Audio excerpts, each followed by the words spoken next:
नमस्कार दोस्तों, स्वागत है आपका हमारे चैनल पर। सावन का पावन महीना चल रहा है और ऐसे शुभ समय में सत्यनारायण व्रत और कथा करने से भगवान विष्णु स्वयं प्रसन्न होकर मनोकामनाएं पूर्ण करते हैं। आज की इस वीडियो में हम जानेंगे सत्यनारायण व्रत की पूरी पूजा विधि, क्या सामग्री चाहिए, और सुनेंगे सत्यनारायण व्रत कथा के 5 अध्याय। तो अंत तक जुड़े रहिए। भगवान सत्यनारायण भगवान विष्णु का ही एक दिव्य रूप है। सत्यनारायण व्रत करने से जीवन के सभी कष्ट दूर होते हैं। धन, वैभव, संतान सुख, विवाह में आ रही बाधाएं या जीवन की कोई भी मनोकामना हो, इस व्रत और कथा से वह पूरी होती है। सावन के महीने में यह कथा 100 गुना फल देती है। अब जानते हैं पूजा की संपूर्ण विधि और सामग्री। पूजन सामग्री: भगवान विष्णु या सत्यनारायण जी का चित्र, कलश, नारियल, आम के पत्ते, पंचामृत, दूध, दही, घी, शहद, शक्कर, चावल, फूल, तुलसी, रोली, दीपक, धूप, फल, मिठाई, रवा, हलवा या चूरमा, पान, सुपारी, लौंग, इलायची। कथा पुस्तिका या कथा का लेख। पूजा विधि: सुबह स्नान कर स्वच्छ वस्त्र पहने, कलश स्थापना करें, भगवान का पंचामृत से अभिषेक करें, तुलसी दल और भोग अर्पित करें, फिर 5 अध्याय की कथा पढ़े या सुने, आरती करें, प्रसाद सभी को वितरित करें और जरूरतमंदों को दान दें। अब जानते हैं सत्यनारायण व्रत कथा के 5 अध्याय विस्तार से। सत्यनारायण व्रत कथा का पहला अध्याय एक समय की बात है। नैशिरण्य तीर्थ में शौनिक आदि 88,000 ऋषियों ने श्री सूत जी से पूछा, है प्रभु, इस कलयुग में वेद विद्या रहित मनुष्यों को प्रभु भक्ति किस प्रकार मिल सकती है तथा उनका उद्धार कैसे होगा? हे मुनि श्रेष्ठ, कोई ऐसा तप बताइए जिससे थोड़े समय में ही पुण्य मिले और मनवांछित फल भी मिल जाए। इस प्रकार की कथा सुनने की हम इच्छा रखते हैं। सर्व शास्त्रों के ज्ञाता सूत जी बोले, हे वैष्णवों में पूज्य, आप सभी ने प्राणियों के हित की बात पूछी है, इसलिए मैं एक ऐसे श्रेष्ठ व्रत को आप लोगों को बताऊंगा जिसे नारद जी ने लक्ष्मी नारायण जी से पूछा था और लक्ष्मीपति ने मुनिश्रेष्ठ नारद जी से कहा था। आप सब इसे ध्यान से सुनिए। एक समय की बात है, योगीराज नारद जी दूसरों के हित की इच्छा लिए अनेकों लोकों में घूमते हुए मृत्युलोक में आ पहुंचे। यहाँ उन्होंने अनेक योनियों में जन्मे प्राय सभी मनुष्यों को अपने कर्मों द्वारा अनेकों दुखों से पीड़ित देखा। उनका दुख देख नारद जी सोचने लगे कि कैसा यत्न किया जाए जिसके करने से निश्चित रूप से मानव के दुखों का अंत हो जाए। इसी विचार पर मनन करते हुए वह विष्णुलोक में गए। वहां वह देवों के ईश नारायण की स्तुति करने लगे, जिनके हाथों में शंख, चक्र, गदा और पद्म थे, गले में वरमाला पहने हुए थे। स्तुति करते हुए नारद जी बोले, हे भगवान, आप अत्यंत शक्ति से संपन्न हैं, मन तथा वाणी भी आपको नहीं पा सकती हैं। आपका आदि, मध्य तथा अंत नहीं है। निर्गुण स्वरूप सृष्टि के कारण भक्तों के दुख को दूर करने वाले हैं, आपको मेरा नमस्कार है। नारद जी की स्तुति सुन विष्णु भगवान बोले, हे मुनिश्रेष्ठ, आपके मन में क्या बात है? आप किस काम के लिए पधारे हैं? उसे नीच संकोच कहो। इस पर नारद मुनि बोले कि मृत्युलोक में अनेक योनियों में जन्मे मनुष्य अपने कर्मों के द्वारा अनेकों दुख से दुखी हो रहे हैं। हे नाथ, आप मुझ पर दया रखते हैं, तो बताइए कि वो मनुष्य थोड़े प्रयास से ही अपने दुखों से कैसे छुटकारा पा सकते हैं? श्रीहरि बोले, हे नारद, मनुष्यों की भलाई के लिए तुमने बहुत अच्छी बात पूछी है। जिसके करने से मनुष्य मोह से छूट जाता है, वह बात मैं कहता हूँ, उसे सुनो। स्वर्ग लोक व मृत्यु लोक दोनों में एक दुर्लभ उत्तम व्रत है जो पुण्य देने वाला है। आज प्रेमवश होकर मैं उसे तुमसे कहता हूँ। श्री सत्यनारायण भगवान का यह व्रत अच्छी तरह विधान पूर्वक करके मनुष्य तुरंत ही यहाँ सुख भोग कर मरने पर मोक्ष पाता है। श्रीहरि के वचन सुन नारद जी बोले कि उस व्रत का फल क्या है और उसका विधान क्या है? यह व्रत किसने किया था? इस व्रत को किस दिन करना चाहिए? सभी कुछ विस्तार से बताएं। नारद की बात सुनकर श्रीहरि बोले, दुख व शोक को दूर करने वाला यह सभी स्थानों पर विजय दिलाने वाला है। मानव को भक्ति व श्रद्धा के साथ शाम को श्री सत्यनारायण की पूजा धर्म परायण होकर ब्राह्मणों व बंधुओं के साथ करनी चाहिए। भक्ति भाव से ही नैवेद्य, केले का फल, घी, दूध और गेहूं का आटा सवाया लें। गेहूं के स्थान पर साठी का आटा, शक्कर तथा गुड़ लेकर वह सभी भक्षण योग्य पदार्थों को मिलाकर भगवान का भोग लगाएं। ब्राह्मणों सहित बंधु बांधवों को भी भोजन कराएं। उसके बाद स्वयं भोजन करें। भजन कीर्तन के साथ भगवान की भक्ति में लीन हो जाएं।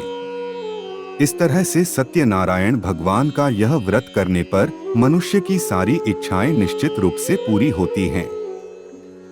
इस कलिकाल अर्थात कलियुग में मृत्युलोक में मोक्ष का यही एक सरल उपाय बताया गया है।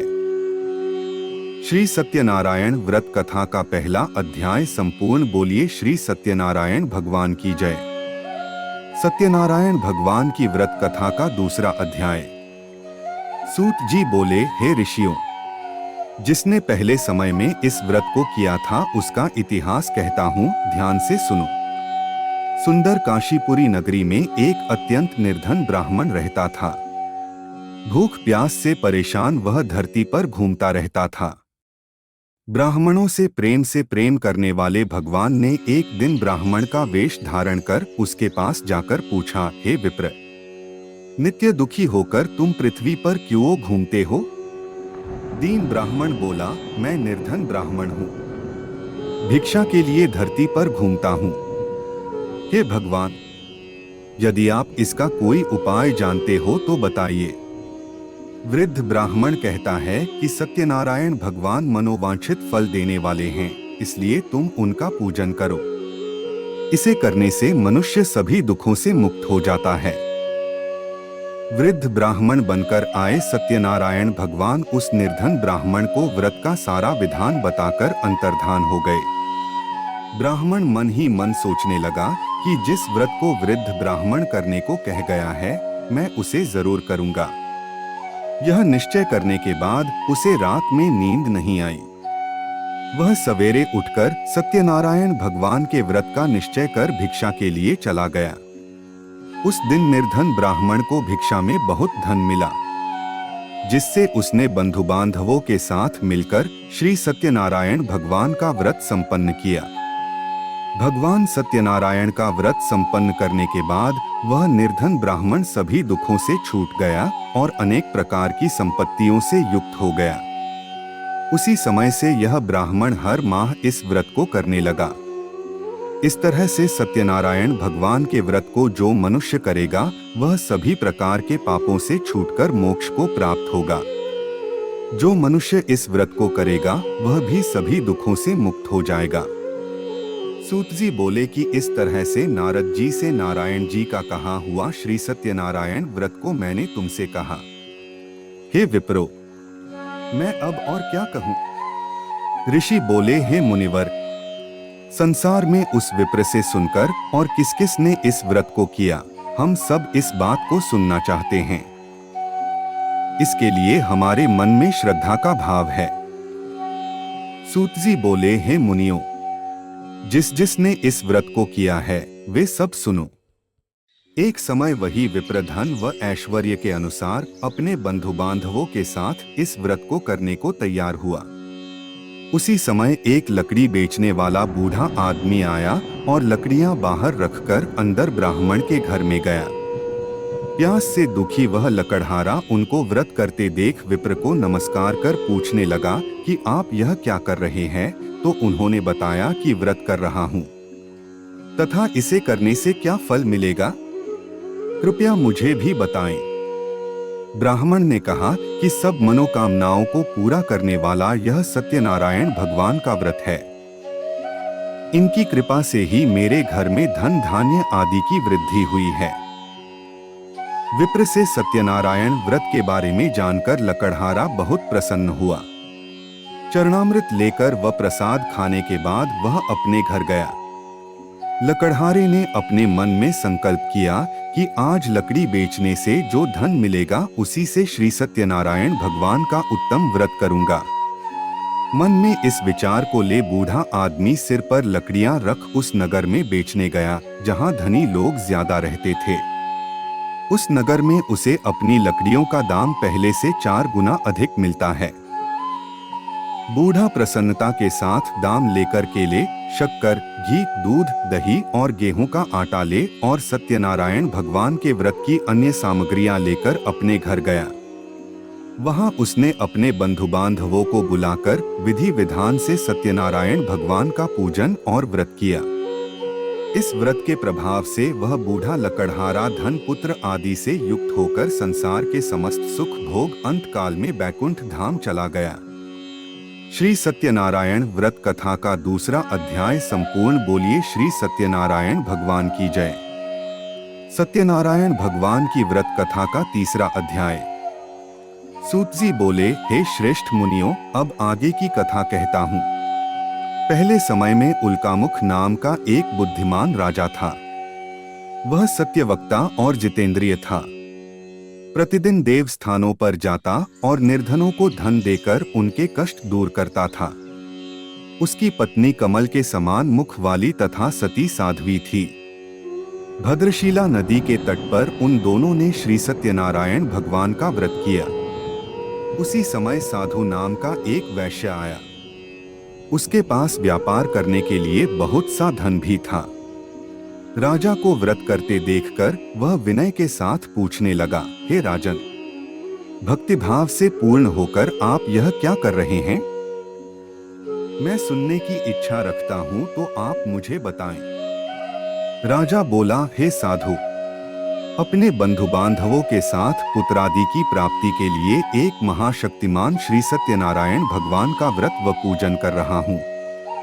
राजा के वचन सुन साधु आदर से बोला, हे राजन, मुझे इस व्रत का सारा विधान कहिए। आपके कथनानुसार मैं भी इस व्रत को करूंगा। मेरी भी संतान नहीं है और इस व्रत को करने से निश्चित रूप से मुझे संतान की प्राप्ति होगी। राजा से व्रत का सारा विधान सुन व्यापार से निवृत्त हो वह अपने घर गया। साधु वैश्य ने अपनी पत्नी को संतान देने वाले इस व्रत का वर्णन कह सुनाया और कहा कि जब मेरी संतान होगी तब मैं इस व्रत को करूंगा। साधु ने इस तरह के वचन अपनी पत्नी लीलावती से कहे। एक दिन लीलावती सत्यनारायण भगवान की कृपा से गर्भवती हो गई। 10वें महीने में उसके गर्भ से एक सुंदर कन्या ने जन्म लिया। दिनों दिन वह ऐसे बढ़ने लगी जैसे कि शुक्ल पक्ष का चंद्रमा बढ़ता है। माता पिता ने अपनी कन्या का नाम कलावती रखा। एक दिन लीलावती ने मीठे शब्दों में अपने पति को याद दिलाया कि आपने सत्यनारायण भगवान के जिस व्रत को करने का संकल्प किया था उसे करने का समय आ गया है। आप इस व्रत को करिए। साधु बोला कि हे प्रिय, इस व्रत को मैं उसके विवाह पर करूंगा। इस प्रकार अपनी पत्नी को आश्वासन देकर वह नगर को चला गया। कलावती पिता के घर में रह वृद्धि को प्राप्त हो गई। साधु ने एक बार नगर में अपनी कन्या को सखियों के साथ देखा तो तुरंत ही दूत को बुलाया और कहा कि मेरी कन्या के योग्य वर देख कर आओ। साधु की बात सुनकर दूत कंचन नगर में पहुंचा और वहां देखभाल कर लड़की के सुयोग्य वाणिक पुत्र को ले आया। सुयोग्य लड़के को देख साधु ने बंधु बांधवों को बुलाकर अपनी पुत्री का विवाह कर दिया। लेकिन दुर्भाग्य की बात ये कि साधु ने अभी भी श्री सत्यनारायण भगवान का व्रत नहीं किया। इस पर श्री भगवान क्रोधित हो गए और श्राप दिया कि साधु को अत्यधिक दुख मिले। अपने कार्य में कुशल साधु बनिया जमाई को लेकर समुद्र के पास स्थित होकर रत्नासारपुर नगर में गया। वहां जाकर दामाद ससुर दोनों मिलकर चंद्रकेतु राजा के नगर में व्यापार करने लगे। एक दिन भगवान सत्यनारायण की माया से एक चोर राजा का धन चुराकर भाग रहा था। उसने राजा के सिपाहियों को अपना पीछा करते देख चुराया हुआ धन वहां रख दिया जहां साधु अपने जमाई के साथ ठहरा हुआ था। राजा के सिपाहियों ने साधु वैश्य के पास राजा का धन पड़ा देखा तो वह ससुर जमाई दोनों को बांधकर प्रसन्नता से राजा के पास ले गए और कहा कि उन दोनों चोरों को हम पकड़ लाए हैं, आप आगे की कार्यवाही की आज्ञा दें। राजा की आज्ञा से उन दोनों को कठिन कारावास में डाल दिया गया और उनका सारा धन भी उनसे छीन लिया गया। श्री सत्यनारायण भगवान से श्राप से साधु की पत्नी भी बहुत दुखी हुई। घर में जो धन रखा था उसे चोर चुरा ले गए। शारीरिक तथा मानसिक पीड़ा व भूख प्यास से अति दुखी हो अन्न की चिंता में कलावती ब्राह्मण के घर गई। वहां उसने श्री सत्यनारायण भगवान का व्रत होते देखा, फिर कथा भी सुनी। वह प्रसाद ग्रहण कर वह रात को घर वापस आई। माता ने कलावती से पूछा कि हे पुत्री, अब तक तुम कहाँ थी? तेरे मन में क्या है? कलावती ने अपनी माता से कहा, हे माता, मैंने एक ब्राह्मण के घर में श्री सत्यनारायण भगवान का व्रत देखा है। कन्या के वचन सुन लीलावती भगवान के पूजन की तैयारी करने लगी। लीलावती ने परिवार व बंधुओं सहित सत्यनारायण भगवान का पूजन किया और उनसे वर मांगा कि मेरे पति तथा जमाई शीघ्र घर आ जाएं। साथ ही यह भी प्रार्थना की कि हम सबका अपराध क्षमा करें। श्री सत्यनारायण भगवान इस व्रत से संतुष्ट हो गए और राजा चंद्रकेतु को सपने में दर्शन दे कहा कि हे राजन, तुम उन दोनों वैश्यों को छोड़ दो और तुमने उनका जो धन लिया है उसे वापस कर दो। राजा को यह सब कहकर वह अंतर्धान हो गए। प्रातः काल सभा में राजा ने अपना सपना सुनाया, फिर बोले कि बणिक पुत्रों को कैद से मुक्त कर सभा में ला। दोनों ने आते ही राजा को प्रणाम किया। राजा मीठी वाणी में बोला, हे महानुभावों, भाग्यवश कठिन दुख तुम्हें प्राप्त हुआ है, लेकिन अब तुम्हें कोई भय नहीं है। सा कह राजा ने उन दोनों को नए वस्त्राभूषण भी पहनाए और जितना धन उनका लिया था उससे दुगुना धन वापस कर दिया। दोनों वैश्य अपने घर को चल दिए। श्री सत्यनारायण व्रत कथा का 3रा अध्याय संपूर्ण। बोलिए श्री सत्यनारायण भगवान की जय। सत्यनारायण भगवान की व्रत कथा का 4था अध्याय। सूत जी बोले, वैश्य ने मंगलाचार कर अपनी यात्रा आरंभ की और अपने नगर की ओर चल दिए। उनके थोड़ी दूर जाने पर एक दंडी वेशधारी श्री सत्यनारायण ने उनसे पूछा, हे साधु, तेरी नाव में क्या है? अभिवाणी वणिक हंसता हुआ बोला, हे दंडी, आप क्यों पूछते हो? क्या धन लेने की इच्छा है? मेरी नाव में तो बेल व पत्ते भरे हुए हैं। वैश्य के कठोर वचन सुन भगवान बोले, तुम्हारा वचन सत्य हो। दंडी ऐसे वचन कह वहां से दूर चले गए। कुछ दूर जाकर समुद्र के किनारे बैठ गए। दंडी के जाने के बाद साधु वैश्य ने नित्य क्रिया के पश्चात नाव को ऊंची उठते देखकर अचंभा माना और नाव में बेलपत्ते आदि देख वह मूर्छित हो जमीन पर गिर पड़ा। मूर्छा खुलने पर वह अत्यंत शोक में डूब गया। तब उसका दामाद बोला कि आप शोक ना मनाएं, यह दंडी का शाप है, इसलिए हमें उनकी शरण में जाना चाहिए, तभी हमारी मनोकामना पूरी होगी। दामाद की बात सुनकर वह दंडी के पास पहुंचा और अत्यंत भक्तिभाव नमस्कार करके बोला, मैंने आपसे जो जो असत्य वचन कहे थे उनके लिए मुझे क्षमा दें। ऐसा कहकर महान शोकातुर हो रोने लगा। तब दंडी भगवान बोले, हे वणिक पुत्र, मेरी आज्ञा से बार बार तुम्हें दुख प्राप्त हुआ है। तू मेरी पूजा से विमुख हुआ।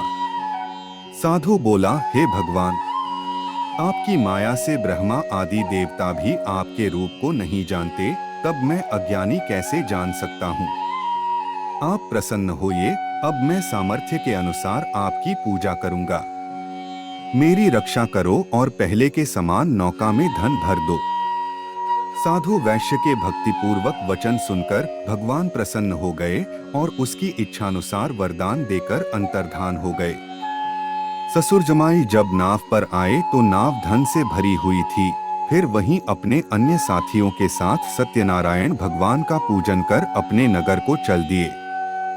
जब नगर के नजदीक पहुंचे तो दूत को घर पर खबर करने के लिए भेज दिया। दूत साधु की पत्नी को प्रणाम कर कहता है कि मालिक अपने दामाद सहित नगर के निकट आ गए हैं।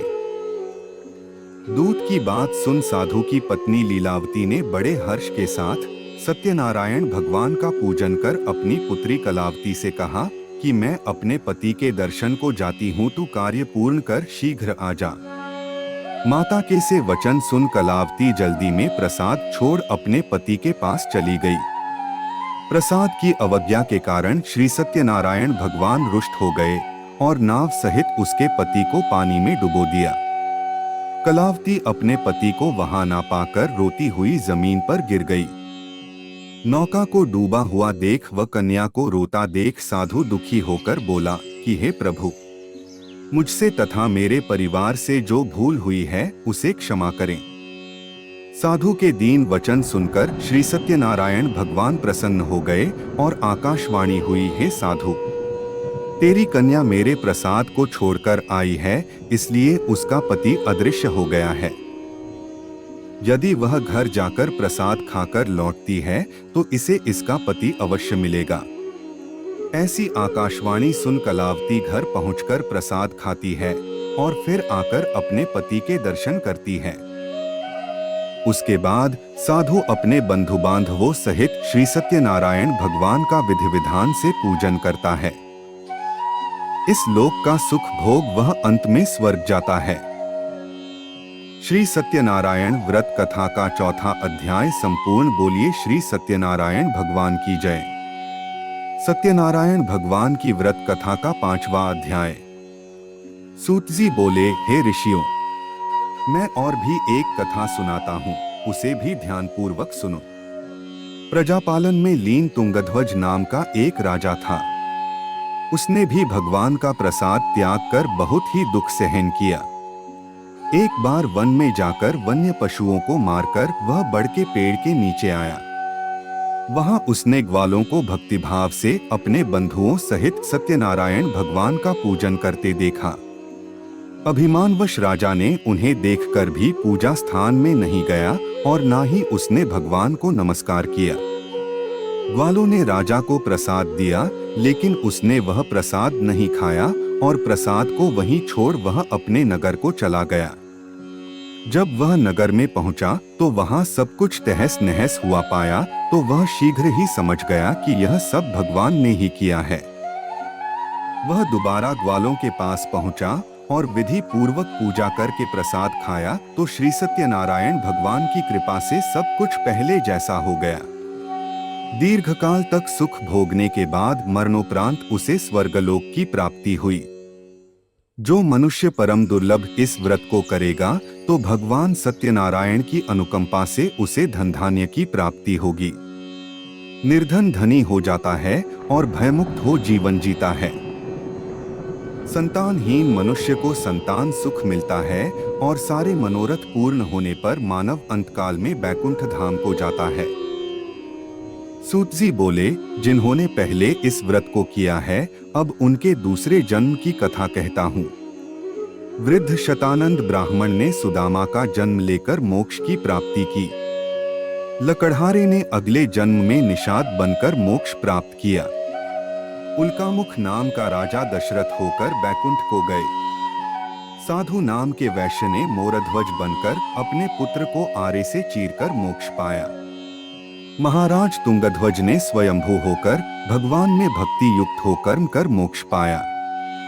श्री सत्यनारायण व्रत कथा का 5वां अध्याय संपूर्ण। बोलिए श्री सत्यनारायण भगवान की जय।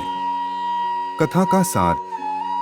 जिस घर में यह व्रत होता है वहां दरिद्रता नहीं टिकती। जहां कथा होती है वहां असत्य और अंधकार का नाश होता है। सत्य ही धर्म है और सत्य ही नारायण है। समापन और आरती। अब आरती करें, भगवान को प्रसाद अर्पित करें और सब में बांटें। आपने जो भी संकल्प लिया हो, भगवान की कृपा से अवश्य पूर्ण होगा। अगर आपको यह कथा पसंद आई हो तो वीडियो को लाइक करें, शेयर करें और हमारे चैनल को सब्सक्राइब करें, जहां हम लाते हैं भारतीय संस्कृति की अमूल्य कथाएं।